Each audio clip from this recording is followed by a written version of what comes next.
O vídeo de hoje é sobre a Randon. Você conhece essa empresa? Então, tem muita gente que fala que a Randon está passando por um inferno astral, mas é uma excelente empresa de muito bom nível de gestão e que nos próximos anos ela tem tudo para estourar. Você concorda com isso? Já deixa aí nos comentários. Nesse vídeo nós vamos fazer a avaliação completa da Randon, ok? Se você gosta desse tipo de conteúdo, já dá um like aí, mas dá o like logo, senão você já viu, você vai esquecer, ok? Bora pro vídeo.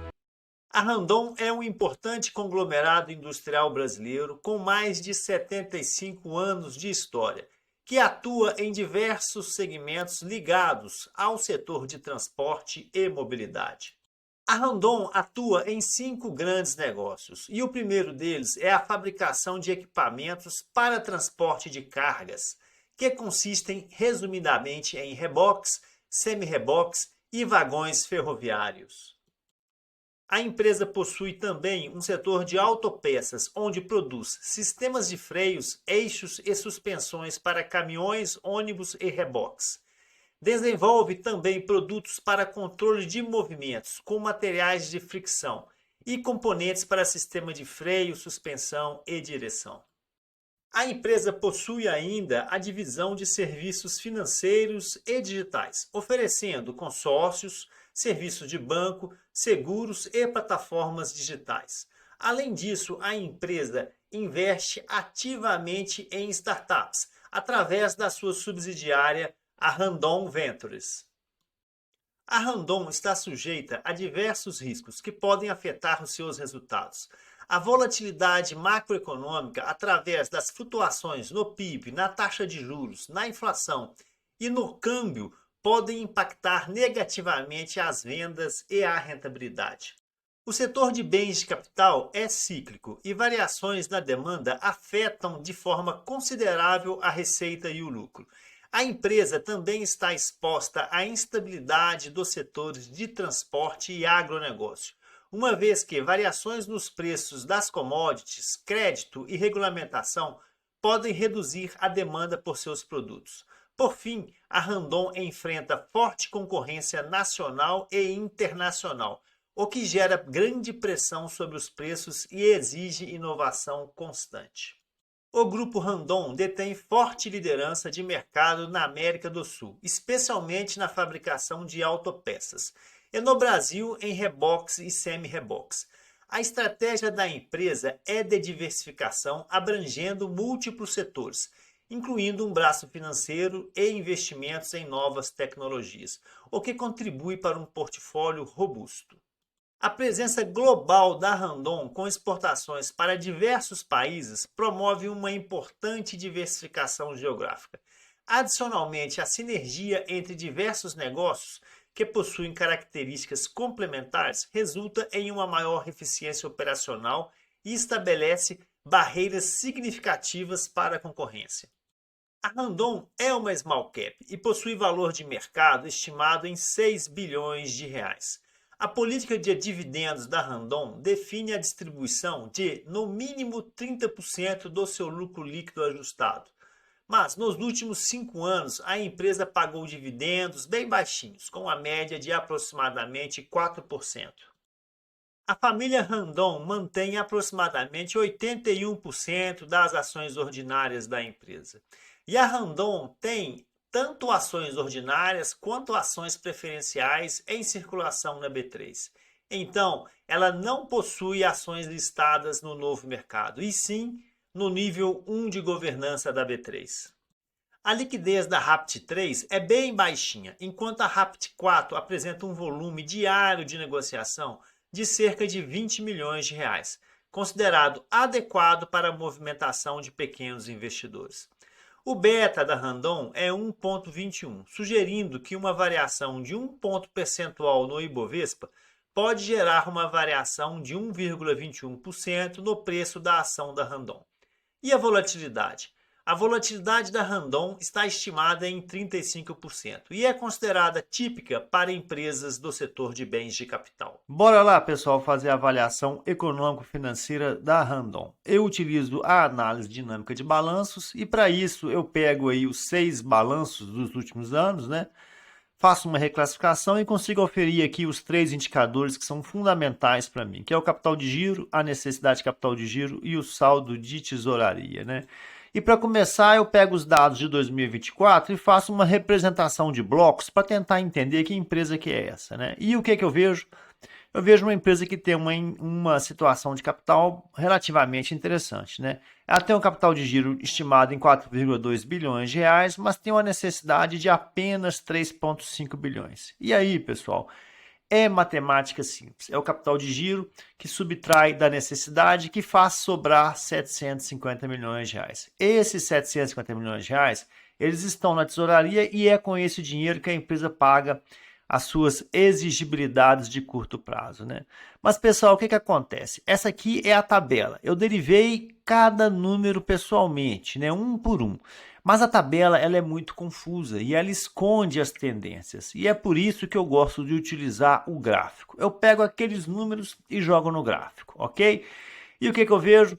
Capital de giro é a linha azul. A necessidade de capital de giro é a linha vermelha e o saldo de tesouraria é a linha amarela, né? E é uma situação relativamente interessante, né? Tem algumas ressalvas, mas vamos de cara falar aqui as coisas boas, né? Capital de giro sempre no nível muito forte, lá em cima, né? Bem soberano. A necessidade de capital de giro tem um nível inferior ao capital de giro e com uma inclinação na maioria dos anos inferior, né? À exceção de 23 para 24, que realmente a necessidade de capital de giro teve aqui uma guinada bem forte, né?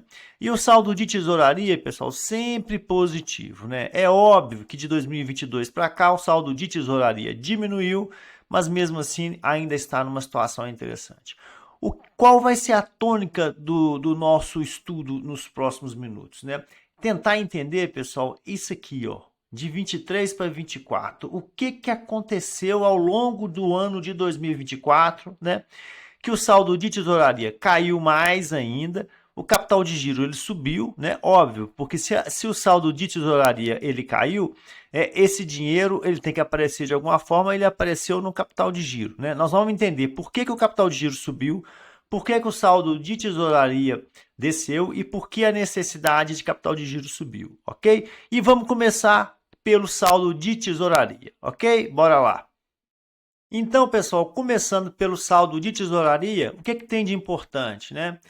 É o que está de laranjinha, que é a questão de 23 para 24, né? A transição dos anos, né? Onde a gente percebe que o saldo de tesouraria ele diminui aqui em praticamente 900 milhões de reais, né? Sai de 1,6 e vai para 740 milhões de reais. Então a empresa ela perde liquidez, né? Ela perde liquidez de uma forma muito grande, não obstante dela ter feito empréstimos de longo prazo, né? Os empréstimos de longo prazo eles sobem de 1,2 para 1,5, né? Mas mesmo assim ela queima saldo de tesouraria, né? É importante a gente entender como que ela perdeu aí em torno de 900 milhões de reais de saldo de tesouraria de 2023 e 2024. E eu vou mostrar para vocês, tá ok? Então, tenha em mente, saldo de tesouraria. A empresa perdeu 900 milhões de reais, né, de liquidez na transição de 23 para 24. Sob o ponto de vista do capital de giro próprio, o que a gente percebe? Que o capital de giro próprio ele subiu, né? Olha aqui na setinha aqui embaixo, de 3,3 para 4,2, subiu praticamente 900 milhões, né? Engraçado, né? Agora, aonde que esse capital subiu, né? Principalmente na conta de empréstimos, né? A conta de empréstimos aqui, ela sai de 2023 para 4,1 bi e bate 5,2 bilhões em 2024. Então, ela tem um acréscimo aqui de praticamente 1,1 bilhão de reais, né? É claro, pessoal, que eu até marquei de laranjinha aqui a conta de capital social e reservas de lucro, mas trocando em miúdos aqui, essa conta só acrescenta em torno de 200 milhões de reais na estrutura, né? Porque a reserva de lucros ela diminui, né? E parte dessa reserva de lucros ela vai para o capital social com o acréscimo do lucro do ano, né? Então, assim, em miúdos, o capital de giro próprio ele cresce basicamente em virtude da contratação de novos empréstimos de 23 para 24, né? As outras contas têm até variações positivas aqui que são interessantes, mas elas nada mais fazem do que financiam todo esse bloco de laranja aqui, que seriam as contas não cíclicas do ativo, que todas elas subiram, né? Então, a maioria das contas, as verdinhas daqui, elas financiam esse bloco de baixo e o que prevalece mesmo é a contratação de novos empréstimos, né? Mas aí, pessoal, é engraçado que a gente tem que pensar o seguinte: por que que a empresa aqui ela contraiu algo em torno de 1,1 bilhão de reais, né? E por outro lado, a tesouraria queimou praticamente 900 milhões de reais, né? Então nós estamos falando aqui de 900 milhões de reais de saldo de tesouraria, né? E mais 1,1 bilhão de reais aqui em empréstimos e financiamentos. Se somar os dois, dá algo em torno de 2 bilhões de reais, né? Para onde foi esse dinheiro, né? É lógico que não é 2 bi, é um pouquinho menos. Eu vou mostrar para vocês que parte desse dinheiro ele foi para a necessidade de capital de giro, ok? Aqui a gente vê já a necessidade de capital de giro, né? E aquilo que eu falei para vocês, olha aqui. A necessidade de capital de giro, ela sobe de 1,6 e vai para 3,5. Então, ela sobe algo em torno de 1,9 bi, né? Praticamente 2 bilhões, né?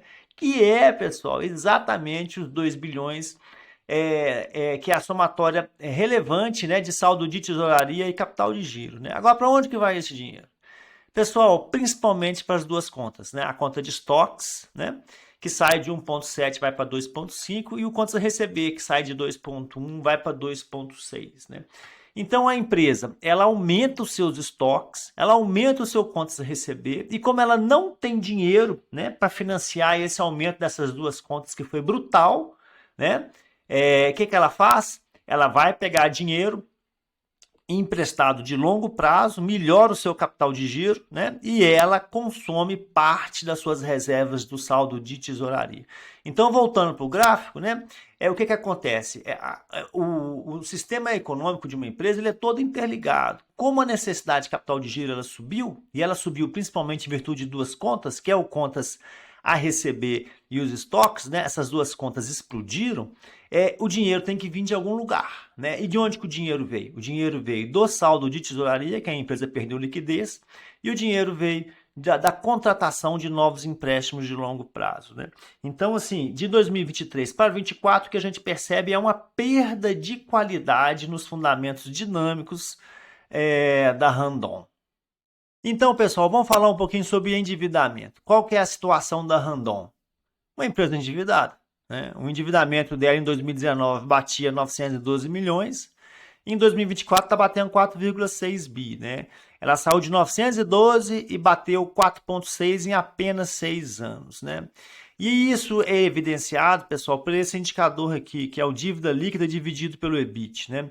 Olha só, em 2019 era 1,7, agora em 2024 está batendo 3,6. E o que significa esse indicador? Pessoal, esse indicador ele faz uma relação entre dívida líquida e EBIT. Significa o seguinte: quantos anos a empresa demoraria para pagar a sua dívida líquida, que no caso da Randon em 2024 é 4,6 bilhões de reais, levando em consideração a sua geração, né, de resultados pelo EBIT, que é 1,2, né? E aí o número é 3,6. Qual que é o número aceitável? O número que o mercado gosta é 1, né? Obviamente isso não precisa ser aquele negócio preto no branco, pode ter pequenas variações. E nesse caso específico eu acho que dava para aceitar até um multiplicador de algo em torno de 2, que seria esse endividamento aqui de 2020, 21, 22, 23, mas definitivamente esse indicador de 3,6 já demonstra que a empresa está rompendo aí um volume de endividamento muito relevante, né? É importante a gente perceber, pessoal, que em 2020 a empresa teve um superávit no resultado financeiro de 200 milhões de reais. E isso aqui turbinou o lucro líquido dela, tá?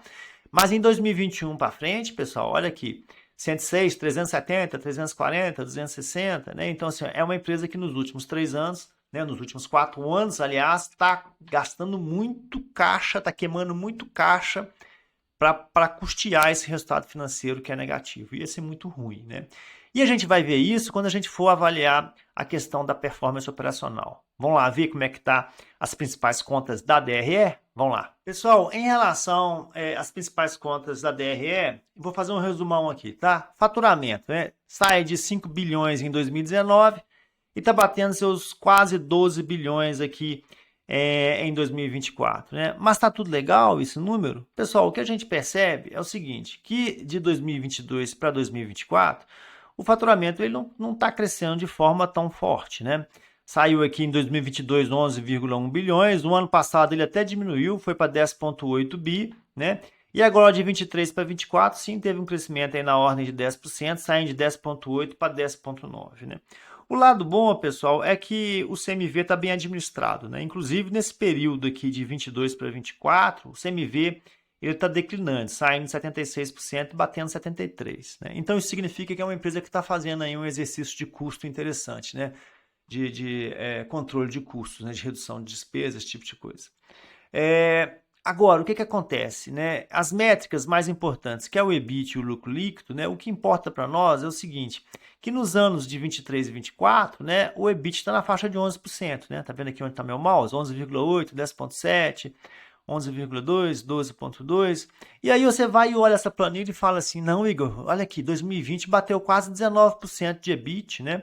E depois diminuiu, tem alguma coisa errada aqui. Tem nada de errado. O que tem aqui é o seguinte, em que 2019 a empresa ganhou um processo contra a União aí de crédito de PIS e COFINS e ela reconheceu como receita, aí, se não me falha a memória, algo em torno de 650 milhões de reais. E aí, o que acontece? Turbina o resultado, né? Mas é algo não recorrente, é algo que aconteceu somente em 2020, né?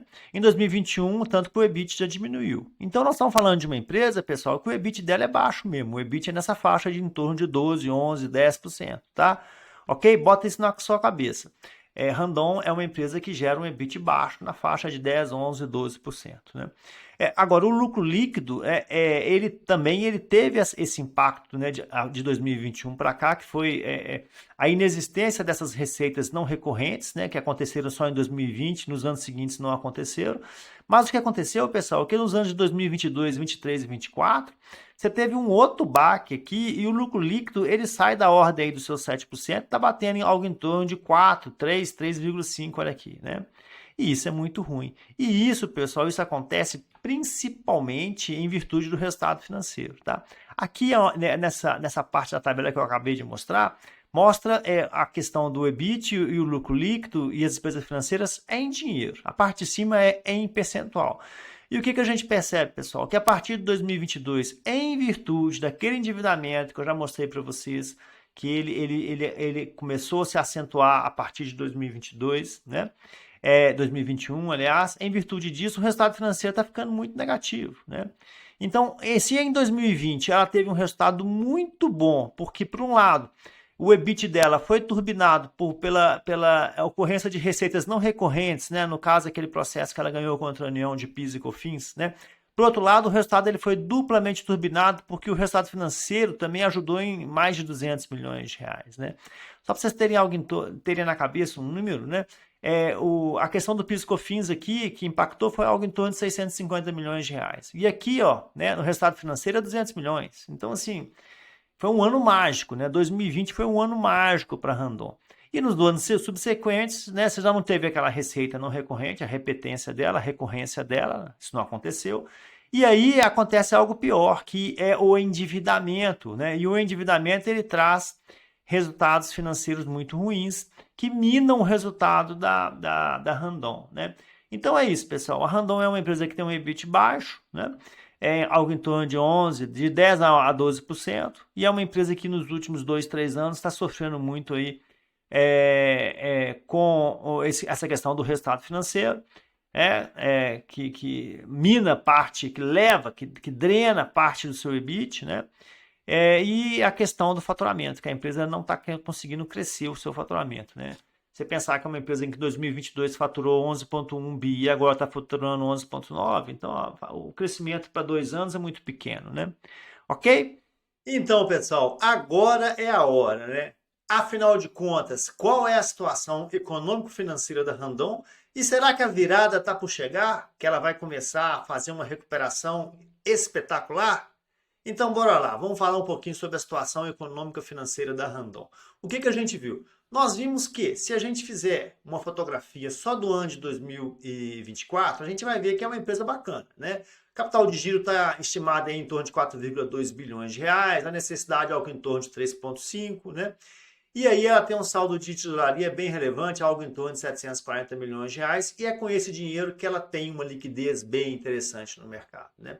Mas o que acontece, pessoal? Nós vimos que de 23 para 24 houve sim uma deterioração muito importante, né? E que essa perda de qualidade nos indicadores dinâmicos, elas têm nome e sobrenome, né? O nome é conta de estoques e o sobrenome é a conta de contas a receber, né? Essas duas contas, elas aumentaram demais da conta de 2023 para 2024.